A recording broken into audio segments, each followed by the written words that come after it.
Hey guys, what's up? Welcome back to my channel. My name is Victoria if you've never been on my channel, and I make videos every single Sunday for you. I am a junior at Texas A&M, and so today we are going to be doing a college-based video for all of you freshmen out there.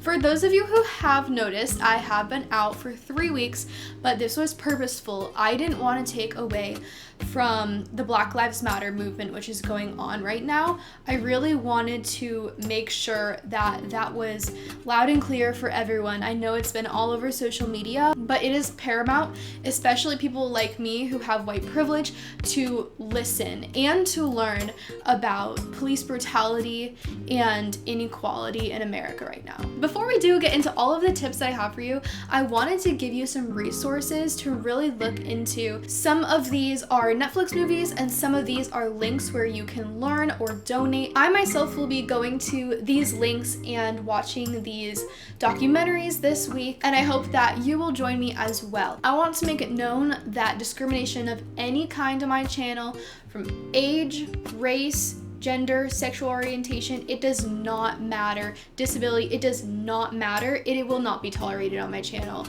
and you will be blocked, you will be removed. There is no argument, you will be gone. My channel is here for absolutely everyone who wishes to watch my videos, and I'm saying right now that Black Lives Matter. I support the movement. I went out and I protested, and if you can, you should too. So with that being said, I have 3 things on Netflix that I want to recommend to you, and I will be watching these, as I said.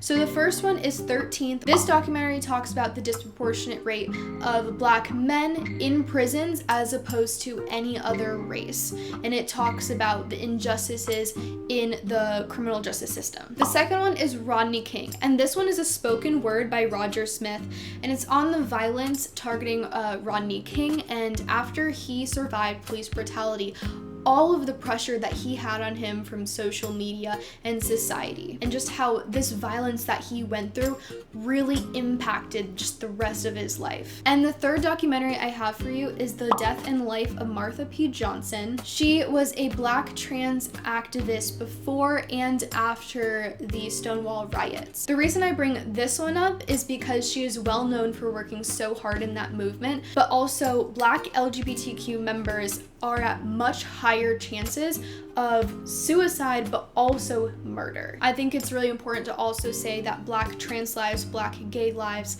Black ace lives, Black blank lives also matter. I will also have several links down below for any place that you can donate or just get extra information. So please check those out, and I really appreciate it, and thank you for being patient with me as I haven't put out videos in the past few weeks. Alright guys, it is time to get into the video, and I have 11 things every freshman should know before going to college. College is very different from high school in really great ways and really unexpected ways. So number 1 is plan out your schedule as early as possible. Now, being freshmen, you most likely have the last chance to fill out your schedule because those who work on campus and those who are an upperclassman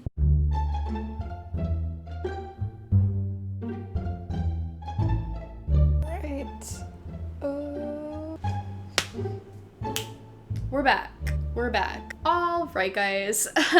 So it just so happened that a couple days ago when I was filming this original video, I completely pulled the audio cord and I talked the whole way through all of my 11 points. Thankfully now I know what I want to say and stuff, so let me just find where I was. Okay, so we were talking about planning out your schedule as early as possible, and this was point 1. So this was so important. As freshmen, you most likely have the last chance to sign up for classes. And me being a transfer student, I signed up for my classes at the same time as all of the freshmen going into A&M for the fall semester. So knowing that I was going to be at a disadvantage, I planned out my schedule and I had backup classes way before registration even opened. And I went to my advisor, made sure they were okay, and just to make sure that I get the schedule I want. Because if you wait way too long, you could have really large gaps in between your classes. You might have to take an 8 a.m. or a 5 p.m. and if you don't want to wake up really early or go to bed really late, I just suggest planning out your schedule before you even register. But sometimes it's just the luck of the draw and you don't get the classes you want. For example, I planned so hard for my schedule and I had to change it like 3 times, but I still didn't get some of the classes that I wanted. I really wanted to take technology communications, but as soon as I went to register, it was all filled up.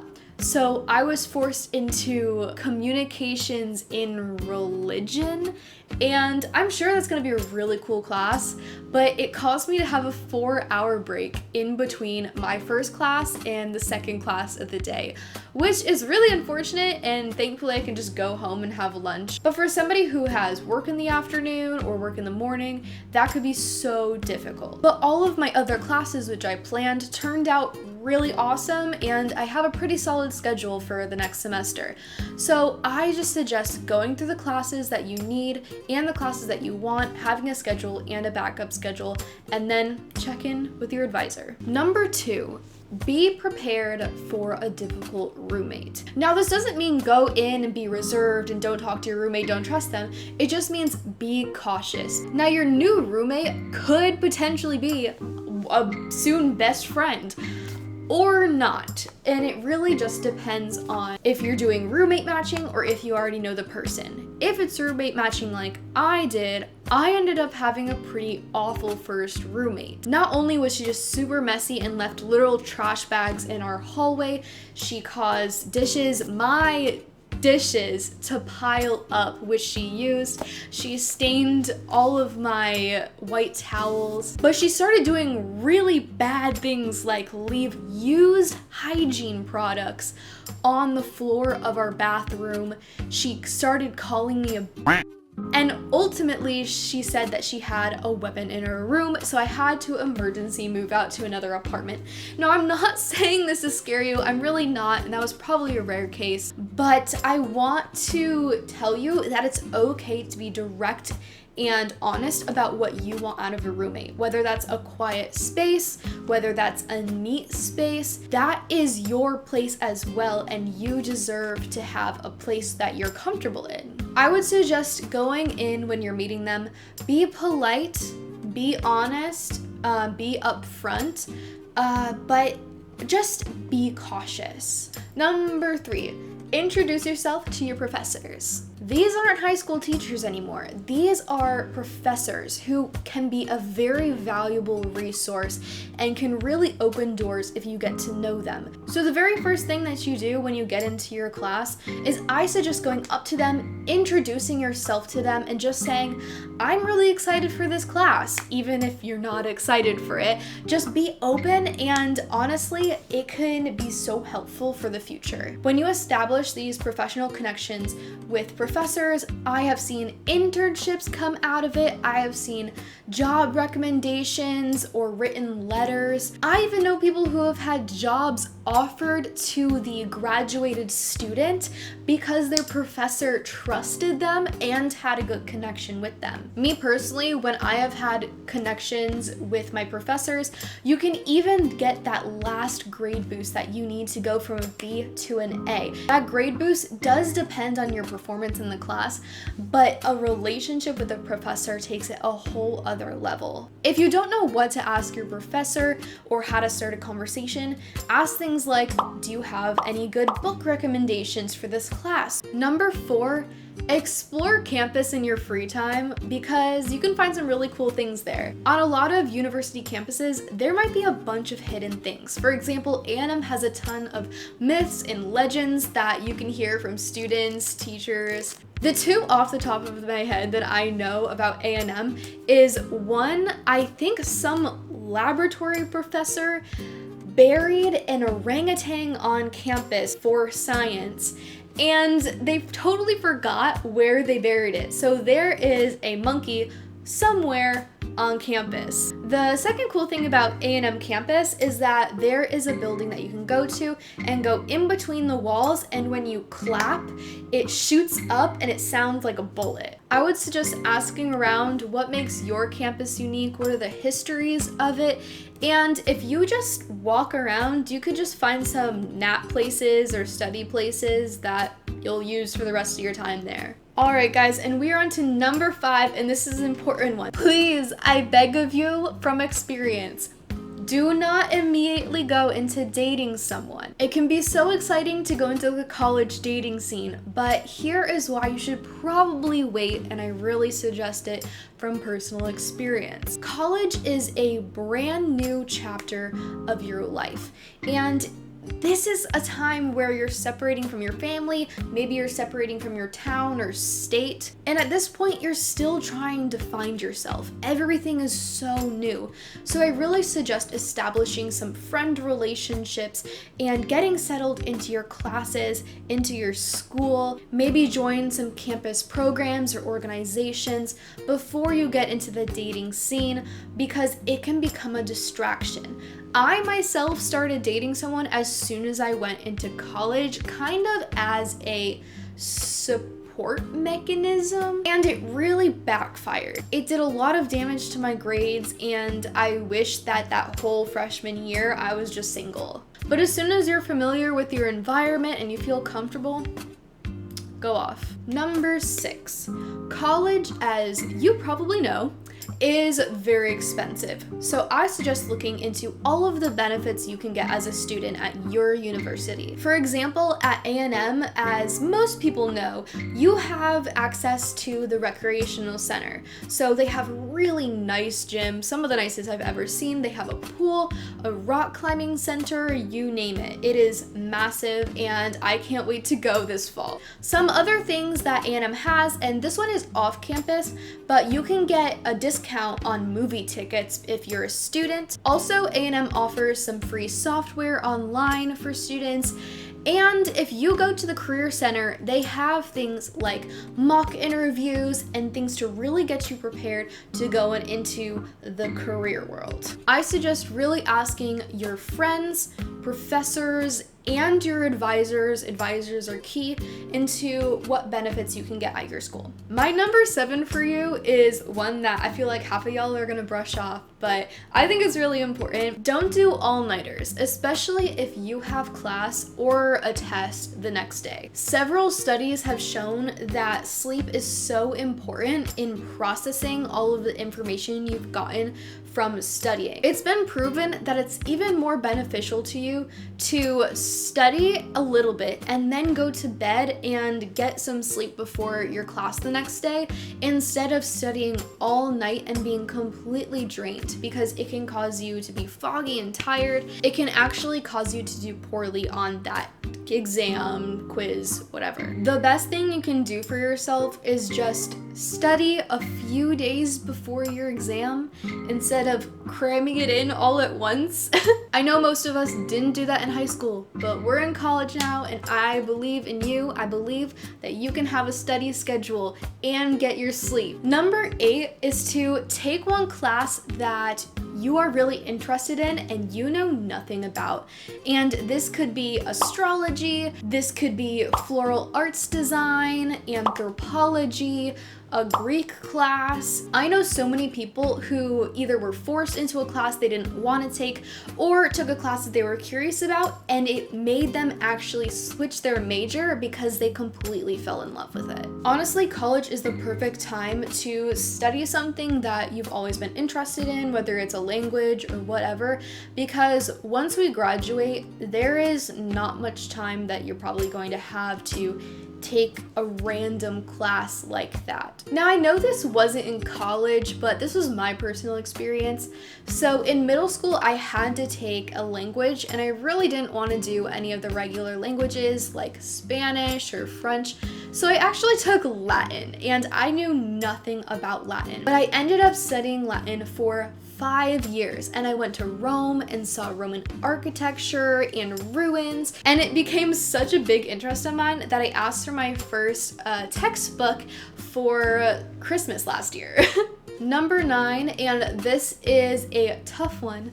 Remember that you are now on your own and you need to take initiative for your grades, your sleep schedule, everything surrounding your life now. Now, there are people that still will be able to help you, whether it's an advisor or your parents or friends, but really when it comes to the time you wake up and the time you go to bed, how much sleep you get, the times that you eat, whether you're late or on time to class, whether you get a job or you're on time to that job, your performance at that job, how you behave professionally with professors and with your peers, that is all on you now. Something that is most likely going to change for you is how much you're studying from high school to college. And I really suggest getting a planner for this.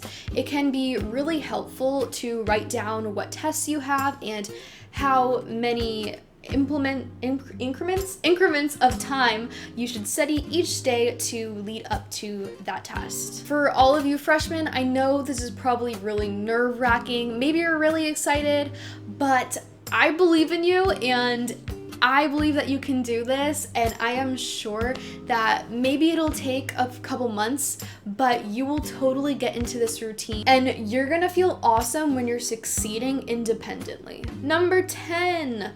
Always have a Scantron on you. Actually, multiple Scantrons. The reason you should have Scantrons on you at all times is pop quizzes. Yeah, pop quizzes don't go away after high school. They stick with you in college. Not only this, but if you're like me, I often forget when my tests are, and I know that's really bad, like I'm still working on it, but just always be prepared. I have 5 or 6 of each kind on me at all times. And at one point, you're probably gonna be that person that comes to class unprepared, doesn't have a Scantron, and is gonna be like, somebody please help me. Someone will most likely give you a Scantron. So bring extras if somebody else misses a Scantron. I just think it's really nice to be prepared for your peers and also be prepared for yourself in case you forget the test or there is a pop quiz. Now, number 11 is the freshman 15 is real. What the freshman 15 is people tend to gain around 15 pounds when they go to college. Now, I think the reason for this is that a lot of universities and colleges don't offer really healthy food, which frustrates me because healthy food equals better performance in school. But besides the point, just be aware that your diet might completely change in college, and that's not all your fault. If you're in a dorm, I suggest buying healthy snacks for in your dorm or when you go out to class, like fruit or granola bars. If you're in an apartment like me, this allows you a little bit more time to cook healthier things, because when you're on campus, you might only have access to things like burgers and french fries. And I also suggest, and this goes for everyone, even if you're not in college, to exercise a couple times a week, just get you in that routine. It also increases your performance in school, because that freshman 15 might hit you, but it also makes you super groggy in class. You won't be able to focus or do your best on those tests. And yes, diet is so important in like your grades, and a poor diet can ultimately lead to more skip days or just terrible days. Well, that is all I have for y'all freshmen out there. I hope that these tips really help you for the upcoming semester. Thank y'all so much for watching, and I'm sorry that this wasn't on a Sunday. Again, I lost my audio and this week has just been insane, but I really appreciate all your support. If you like this video, don't forget to give it a thumbs up and a comment. I love hearing from y'all, as I always say. Subscribe and hit the bell icon so you get notifications every single time that I post, and I will see y'all in the next one. Bye!